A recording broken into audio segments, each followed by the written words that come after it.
This is Baringa's 3 things you need to know about gas security this winter.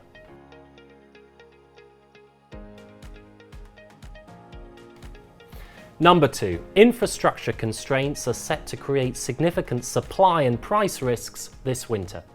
As you can see on screen, the European markets outside of Iberia, the EU24, have been importing LNG into those markets at a relatively high rate of 8 BCM per month. That's operating near the technical maximum of their LNG capacity.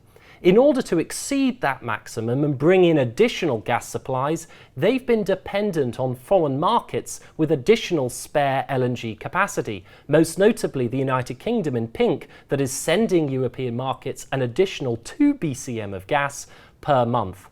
That's creating foreign dependencies which, if disrupted, could represent a significant downside risk for European markets.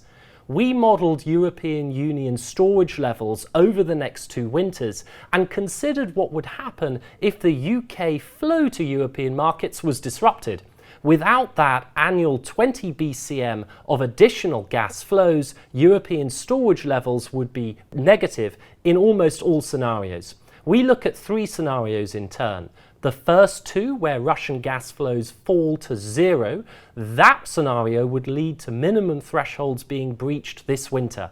But even if the current Russian flow of gas continued at 2.3 BCM a month, minimum storage levels would breach that minimum 10% threshold next winter.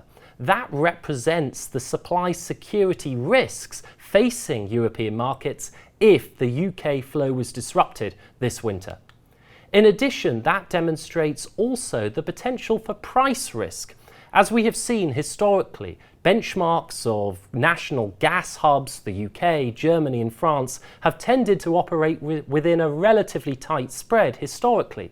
But since the invasion of Ukraine, those spreads have widened markedly, as those markets without LNG terminal capacity have had to continue to pay higher prices to source that gas on open markets. Read our latest winter gas market outlook from Baringa or talk to any of our gas market experts if you'd like to know more about the gas security outlook this winter.